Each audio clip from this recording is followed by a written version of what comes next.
Olá, gente, tudo bem? Tudo em ordem? Vamos para um conto do Machado de Assis, um conto famoso, muito interessante, chamado O Segredo do Bonzo. Vamos ver? Vamos ver como é que é esse conto? Vamos lá na nossa série aí de contos do Machado de Assis. Então, O Segredo do Bonzo, esta obra e este conto está em domínio público, então é fácil de localizar aí na internet. Como eu fiz, baixei aqui e vou ler diretamente de um PDF que eu encontrei exatamente no site domínio público. Vamos lá então? Ó, eu vou ler, vou tentando fazer uma explicação aqui em relação ao conto, depois eu faço um grande resumo no final. Legal? O Segredo de Bonzo, capítulo inédito de Fernão Mendes Pinto. Pelo que eu descobri, pelo que eu pesquisei, esse Fernão Mendes Pinto realmente existiu. O resto é criação do Machado de Assis. Vamos lá então. Atrás, então ele já começa dizendo como se tivesse uma continuação, mas não é. Já começou assim, como se ele viesse de uma continuação. Vamos lá então. Atrás deixei narrado o que se passou nessa cidade de Fuxel, capital do reino de Bungo, com o padre mestre Francisco, e de como ele rei se houve com o Fucarandono e outros bonzos que tiveram por acertado, disputar ao padre as primazias de nossa santa religião. Agora direi de uma doutrina não menos curiosa que saudável ao espírito e digna de ser divulgada a todas as repúblicas da cristandade. O bonzo é como se fosse um padre, como fosse alguém relacionado com igreja. É exatamente isso, nesse aspecto. Bonzo. Tudo criação, né, do Machado de Assis. O reino de Bungo. Vamos lá. Um dia, andando a passeio com Diogo Meireles, nesta mesma cidade Fuxel, naquele ano de 1552, sucedeu deparar-se-nos um ajuntamento de povo à esquina de uma rua, em torno a um homem da terra que discorria com grande abundância de gestos e vozes.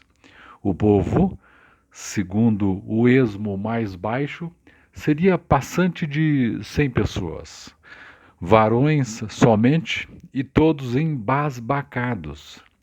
Diogo Meireles, que melhor conhecia a língua da terra, pois ali estivera há muitos meses, quando andou com bandeira de Veniaga, agora ocupava-se do exercício da medicina, que estudara convenientemente e em que era exímio, ia-me repetindo pelo nosso idioma o que ouvia ao orador e que, em resumo, era o seguinte: que ele não queria outra coisa mais do que afirmar a origem dos grilos. Ele estava contando como é que se formaram os grilos na Terra, de onde que saíram os grilos, os quais procediam do ar e das folhas de coqueiro na conjunção da lua nova. Que este descobrimento, impossível a quem não fosse, como ele, matemático, físico e filósofo, era fruto de dilatados anos de aplicação, experiência e estudo, trabalhos e até perigos de vida. Mas, enfim, estava feito e todo redundava em glória do reino de Bungo e especialmente da cidade Fuxel, cujo filho era. Por ter aventado tão sublime verdade, fosse necessário aceitar a morte, ele a aceitaria ali mesmo. Tão certo era que a ciência valia mais do que a vida e seus deleites. Então o sujeito está explicando a origem dos grilos, segundo ele, segundo o estudo que ele havia feito, porque ele era físico, matemático e filósofo. Se a gente for analisar, é como nós vemos por aí. O importante não é saber, o importante é comunicar. A multidão, tanto que ele acabou, levantou um tumulto de aclamações que esteve a ponto de ensurdecer-nos e alçou nos braços o homem, bradando: Patimal, Patimal, viva Patimal que descobriu a origem dos grilos. E todos se foram com ele ao alpendre de um mercador, onde lhe deram refrescos e lhe fizeram muitas saudações e reverências, à maneira desse gentil que é em extremo obsequioso e cortesão. Fizeram festa para o sujeito que dizia que conhecia a origem dos grilos. Desandando o caminho, víamos nós, Diogo Meireles e eu, falando do singular achado da origem dos grilos, quando, a pouca distância daquele alpendre, obra de 6 credos, não mais, achamos outra multidão de gente, em outra esquina, escutando outro homem. Ficamos espantados com a semelhança do caso e Diogo Meireles, visto que também este falava apressado, repetiu-me da mesma maneira o teor da oração e dizia este outro com grande admiração e aplauso da gente que o cercava que, enfim, descobrira o princípio da vida futura, quando a terra houvesse de ser inteiramente destruída, e era nada menos que uma certa gota de sangue de vaca. Daí provinha a excelência da vaca para a habitação das almas humanas e o ardor com que este distinto animal era procurado por muitos homens à hora de morrer.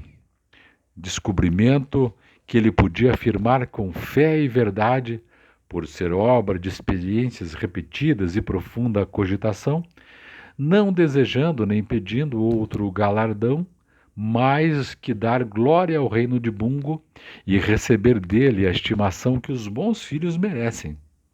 O povo, que escutar essa fala com muita veneração, fez o mesmo alarido e negou e levou o homem ao dito alpendre, com a diferença que o trepou a uma charola, ali chegando foi relagado com obséquios iguais aos que faziam a Patimal, não havendo nenhuma distinção entre eles, nem outra competência nos banqueteadores que não fosse a de dar graças a ambos os banqueteados. Então, duas pessoas reunindo uma multidão, falavam da vida do grilo, do início do grilo, da origem do grilo, e outro falando do final dos tempos, como é que seria, e principalmente que ele teria uma solução, que era o sangue de uma determinada vaca, essa solução para as pessoas resistirem ao fim do mundo, né? Você conhece ou reconhece alguma coisa nesse sentido? Os pregadores ou aquelas pessoas que dizem que sabem determinadas coisas? Vamos lá, continuando então. Ficamos sem saber nada daquilo, porque nem nos parecia casual a semelhança exata dos dois encontros, nem racional ou crível a origem dos grilos dada por Patimal ou o princípio da vida futura descoberto por Languru, que assim se chamava o outro. Sucedeu, porém, costeáramos a casa de um certo Titané, ao parqueiro, o qual correu a falar a Diogo Meireles, de quem era amigo. Ao parque aqui é tipo, acho que é um calçado, né? Tais como, então o Diogo Meireles falou com ele, tais como ouro da verdade, sol do pensamento, contou-lhe a este o que víramos e ouvíramos pouco antes, ao que Titané acudiu com grande alvoroço. Esse é o parqueiro, né? Pode ser que eles andem cumprindo uma nova doutrina, dizem que inventada por um bonzo de muito saber, tipo um padre, um guru de muito saber, morador de uma das casas pegadas ao Monte Coral. E porque ficássemos cobiçosos de ter alguma notícia da doutrina, consentiu Titané em ir conosco no dia seguinte às casas do bonzo e acrescentou: dizem que ele não a confia a nenhuma pessoa, senão as que de coração se quiserem filiar a ela. e sendo assim, podemos simular que o queremos unicamente com o fim de a ouvir, e se for boa, chegaremos a praticá-la à nossa vontade. Veja que tem uma espécie de um pregador na cidade que é o grande autor dessas obras aqui que aqueles dois homens disseram saber. No dia seguinte, ao modo concertado, fomos à casa do dito bonzo, por nome Pomada. É um ancião de 108 anos, muito lido e sabido nas letras divinas e humanas, e grandemente aceito a toda aquela gentilidade, e por isso mesmo mal visto de outros bonzos, que se finavam de puro ciúme. É como se o cara, se esse sujeito, fosse um grande pregador, coisa muito comum nos nossos dias, né? E tendo ouvido dito bonzo a titané que éramos e o que queríamos, iniciou-se-nos primeiro com várias cerimônias e bugiarias necessárias à recepção da doutrina, e só depois dela é que alçou a voz para confiá-la e explicá-la. A vez de entender, começou ele, que a virtude de o saber tem duas existências paralelas. Uma do sujeito que as possui, outra no espírito dos que a ouvem ou contemplam. Se puserdes as mais sublimes virtudes e os mais profundos conhecimentos em um sujeito solitário, remoto de todo contato com outros homens, é como se eles não existissem. Os frutos de uma laranjeira, se ninguém os gostar, valem tanto como as urzes e plantas bravias, espetáculos sem espectador. Um dia, estando a cuidar estas coisas, considerei que, para o fim de alumiar um pouco o entendimento, tinha consumido os meus longos anos e, afinal, e aliás, nada chegaria a valer sem a existência de outros homens que me vissem e honrassem. Então cogitei se não haveria um modo de obter o mesmo efeito, poupando tais trabalhos, e esse dia posso agora dizer que foi o da regeneração dos homens, pois me deu a doutrina salvadora.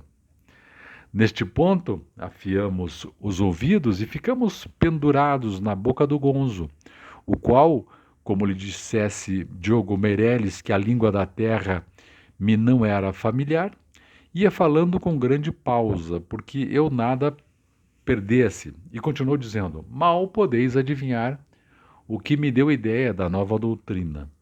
O gonzo, o cara falando para eles. Foi nada menos que a pedra da lua, essa insigne pedra tão silenciosa que, posta no cabeço de uma montanha ou no píncaro de uma torre, dá claridade a uma campina inteira, ainda a mais dilatada. Uma tal pedra, com tais quilates de luz, não existiu nunca e e ninguém jamais a viu. Mas muita gente crê que existe e mais de um dirá que a viu com seus próprios olhos. Considerei o caso e entendi que se uma coisa pode existir na opinião sem existir na realidade, e existir na realidade sem existir na opinião, a conclusão é que das duas existências paralelas, a única necessária é a da opinião, ou da realidade, que é apenas conveniente. Aqui uma explicação, mais ou menos assim. Não adianta você ter a ideia, você tem que saber propagá-la. E muitas vezes, com a internet acontece muito, tem muita gente que só propaga a ideia alheia, porque daí as pessoas vão atrás. A gente fazendo assim, muito proselitismo, muitos discípulos, muitas pessoas acompanhando. Tão depressa fiz este achado especulativo, como dei graças a Deus do favor especial e determinei-me a verificá-lo por experiências, o que alcancei em mais de um ano, que não relato, por vos não tomar o tempo, mas para compreender a eficácia do meu sistema, basta advertir que os grilos não podem nascer do ar e das folhas de coqueiro, na conjunção da lua nova. E, por outro lado, o princípio da vida futura não está em uma certa gota de sangue de vaca, mas Partimal e Langaru.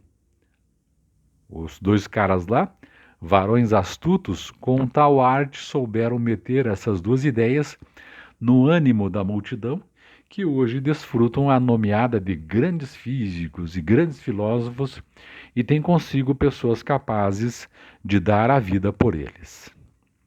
Não sabíamos em que maneira dessemos ao bonzo as mostras do nosso vivo contentamento e admiração.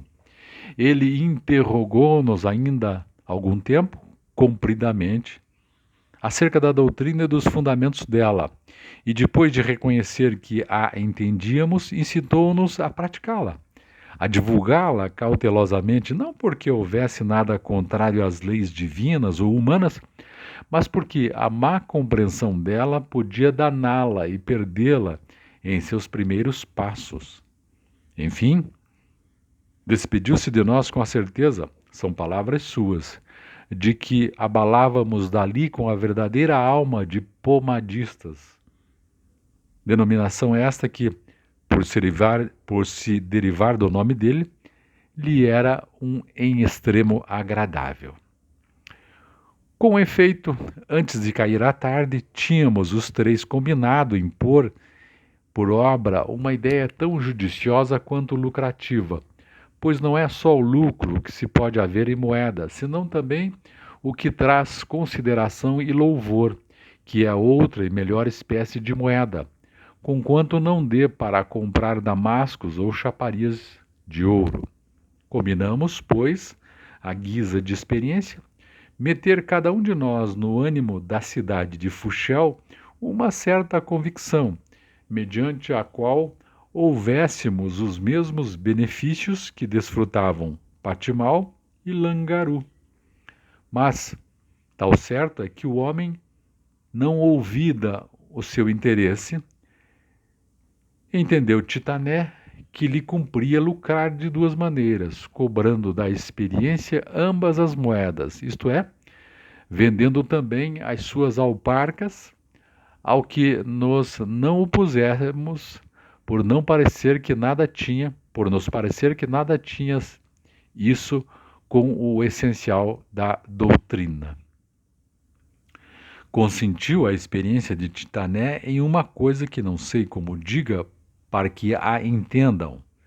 Usam nesse reino de Bungo e em outros destas remotas partes um papel feito de casca de canela moída e goma, obra muito prima, que eles talham depois em pedaços de 2 palmos de comprimento e meio de largura, os quais desenham com vivas e variadas cores e pela língua do país as notícias da semana, políticas, religiosas, mercantis e outras, as novas leis do reino, os nomes das fustas, lancharas, balões e toda a casta de barcos que navegam nesses mares ou em guerra, o que a frequente ou veniaga.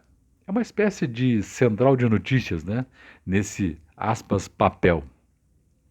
E digo as notícias da semana porque as ditas folhas são feitas de 8 em 8 dias, em grande cópia e distribuídas ao gentio da terra a troco de uma espórtula que cada um dá, de bom grado, para ter as notícias primeiro que os demais moradores. Ora, o nosso Titané não quis melhor esquina que esse papel, chamado pela nossa língua Vida e Claridade das Coisas Mundanas e Celestes. Título expressivo, ainda que um tanto derramado.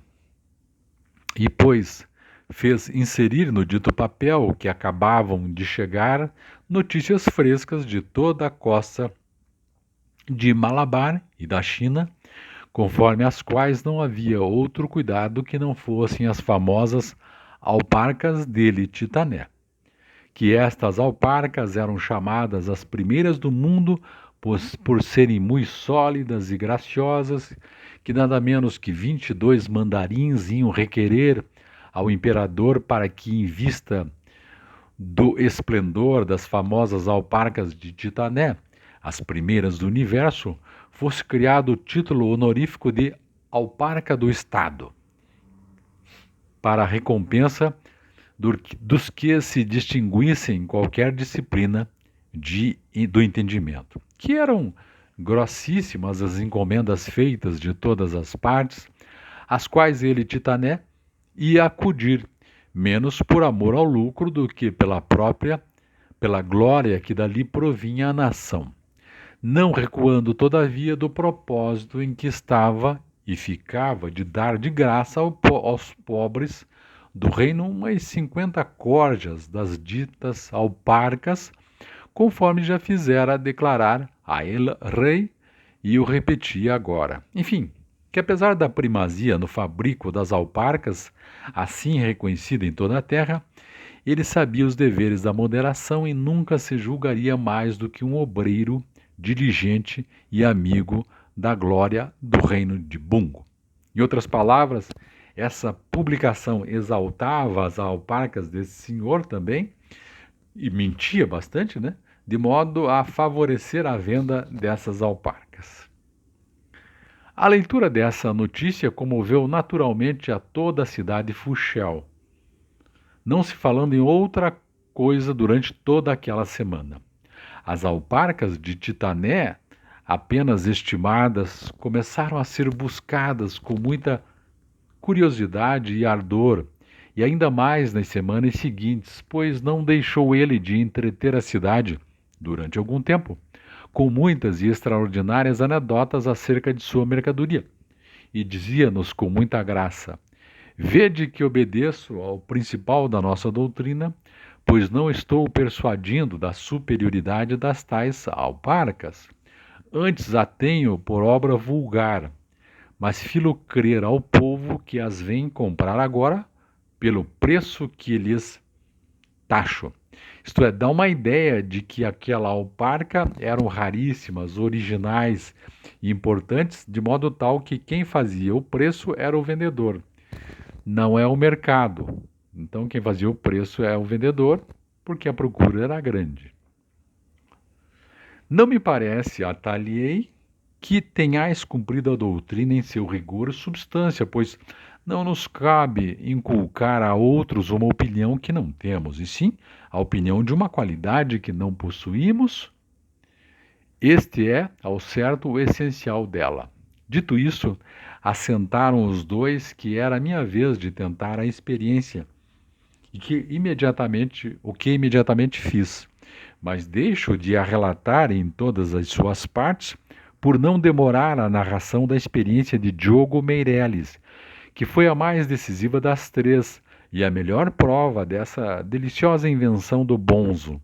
Direi somente que, por algumas luzes que tinha de música e charamela, em que aliás era mediano, lembrou-me congregar os principais de Fuchel para que me ouvissem tanger o instrumento, os quais vieram, escutaram e foram se repetindo que nunca antes tinham ouvido coisa tão extraordinária. Confesso que alcancei um tal resultado com só recurso dos ademanes da graça em arquear os braços para tomar a charamela que me foi trazida em uma bandeja de prata, da rigidez do busto, da unção com que alcei os olhos ao ar e do desdém e ufania com que os baixei à mesma assembleia, a qual, neste ponto, rompeu em um tal concerto de vozes e exclamações de entusiasmo que quase me persuadiu do meu reconhecimento. Mas, como digo, a mais engenhosa de todas as nossas experiências foi a de Diogo Meirelles. Lavrava então na cidade uma singular doença, que consistia em fazer inchar os narizes. Tanto e tanto, então uma doença que inchava o nariz, tanto e tanto, que tomavam metade mais da cara do paciente, e não só a punham horrenda, senão que era molesto carregar tamanho peso. Conquanto os físicos da terra propusessem extrair os narizes inchados, Para alívio e melhoria dos enfermos, nenhum deles consentia em prestar-se ao curativo, preferindo o excesso à lacuna e tendo por mais aborrecível que nenhuma outra coisa a ausência daquele órgão. Nesse apertado lance, mais de um recorria à morte voluntária como um remédio, e a tristeza era muita em toda a cidade de Fuchel. Diogo Meireles, que desde algum tempo praticava a medicina, segundo ficou dito atrás, estudou a moléstia e reconheceu que não havia perigo em desnarigar os doentes. Antes era vantajoso por lhes levar o mal sem trazer fealdade, pois tanto valia um nariz disforme e pesado como nenhum. Não alcançou, todavia, persuadir os infelizes ao sacrifício. Então, ocorreu-lhe uma graciosa invenção. Então, aqui já é uma outra parte, né? Tem nada a ver mais com o ofício daqueles dois primeiros e nem do monge aqui, que eles pensaram em vender as coisas do monge, criando uma história fantasiosa numa espécie de jornal da cidade. E agora um dos personagens vai tentar resolver também o problema do nariz inchado das pessoas. Foi assim que, reunindo muitos físicos, filósofos, bonzos, autoridades e povo, comunicou-lhes que tinha um segredo para eliminar o órgão. E este segredo era nada menos que substituir o nariz achacado por um nariz são, mas de pura natureza metafísica, isto é, inacessível aos sentidos humanos e, contudo, tão verdadeiro ou ainda mais do que o cortado. Cura esta praticado por ele em várias partes e muito aceita aos físicos de Malabar. O assombro da Assembleia foi intenso e não menor a incredulidade de alguns, não digo de todos, mesmo que a maioria não sabia que acreditasse, pois se lhe repugnava a metafísica do nariz, cedia, entretanto, à energia das palavras de Diogo Meireles, ao tom alto e convencido com que ele expôs e definiu o seu remédio. Foi então que alguns filósofos ali presentes, um tanto envergonhados do saber de Diogo Meireles, não quiseram ficar-lhe atrás e declararam que havia bons fundamentos para tal invenção, visto não ser o homem de toda outra coisa mais do que o produto da idealidade transcendental, onde resultava que podia trazer, com toda a verossimilhança, um nariz metafísico, e juravam ao povo que o efeito era o mesmo. Isto é, esse cidadão disse: olha, eu consigo aqui colocar um nariz que você não vai ver em você, que é o chamado nariz metafísico, que toda a filosofia sabe que existe. Você não o verá, mas ele existe metafisicamente. Veja a loucura. A Assembleia aclamou a Diogo Meireles e os doentes começaram de buscá-lo em tanta cópia que ele não tinha mãos a medir. Aqui é aquele trabalho que muita gente faz com base na boa-fé das pessoas, não é? Tem bastante gente assim. Diogo Meireles desnarigava-os com muitíssima arte, depois estendia delicadamente os dedos a uma caixa, onde fingia ter os narizes substitutos, colhia um e aplicava-o a lugar vazio. Ele fazia de conta que pegava o nariz, aplicava naquele lugar que ele tinha cortado o nariz. Os enfermos, assim curados e supridos, olhavam uns aos outros e não viam nada no lugar do órgão cortado, mas, certos e certíssimos de que ali estava o órgão substituto e que este era inacessível aos sentidos humanos, não se davam por defraudados e tornavam aos seus ofícios. Nenhuma outra prova quero da eficácia da doutrina e do fruto dessa experiência, senão o fato de que todos os desnarigados de Diogo Meireles continuaram a prover-se dos mesmos lenços de assoar. Quer dizer, mesmo não tendo os narizes, acreditando que tinham esses narizes, usavam lenço aqui nessa região, imaginando que estavam, quando precisavam, assoando os narizes, de tanto que eles acreditaram na história do nosso amigo aqui, do Diogo Meirelles. O que tudo deixo relatado para a glória do bonzo e benefício do mundo. Isso aqui é relatando que o mundo às vezes é dos espertos, né? Que o mundo é feito de certas, infelizmente, de certas espertezas por aí. Show?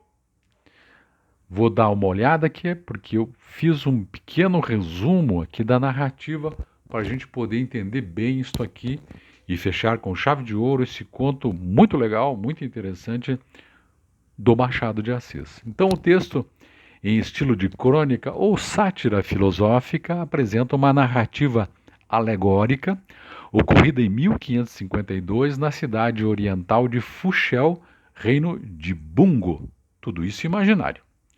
O narrador, junto de seu companheiro Diogo Meirelles, presencia dois oradores locais discursando sobre teorias absurdas, a origem dos grilos e a natureza da vida futura, que, mesmo sendo falsas, conquistam enorme aclamação popular.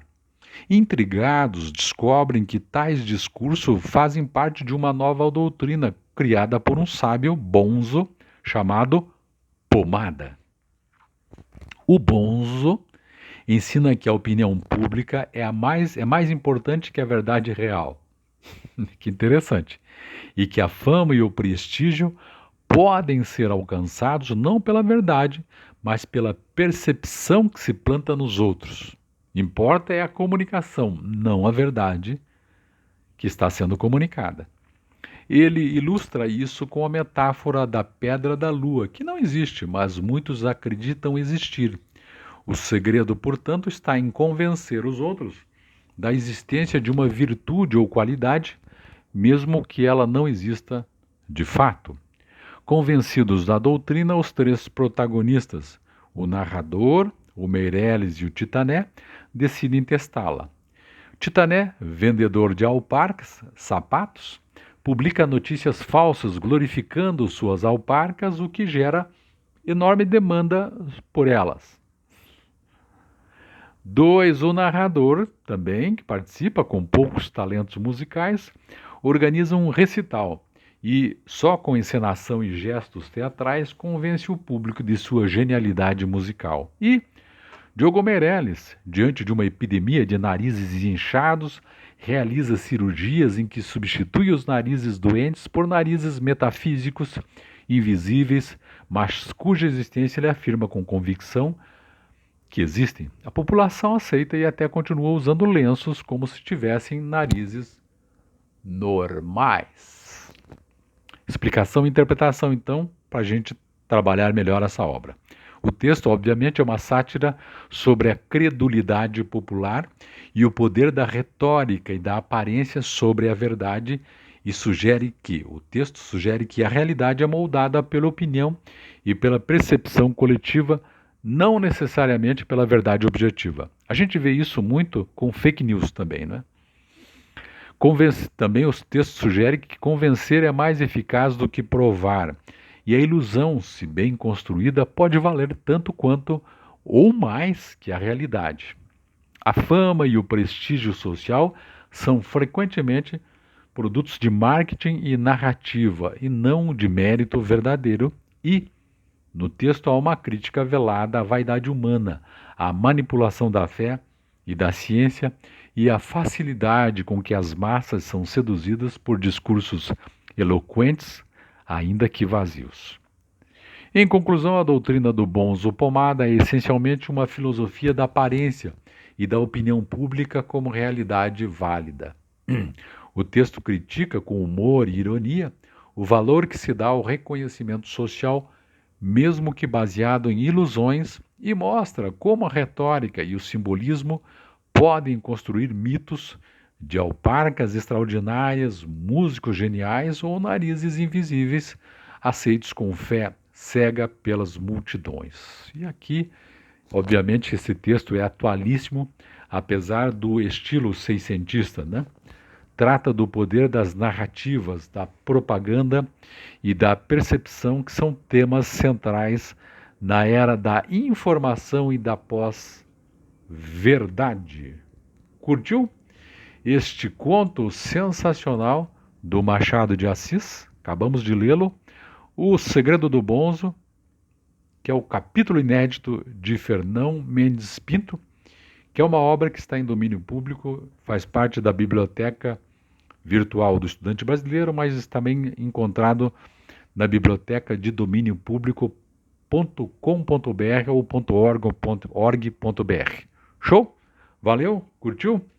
É isso, deixa recado aí, vamos estimulando para fazer novas leituras interessantes e importantes. Um abraço, até mais, tchau, tchau.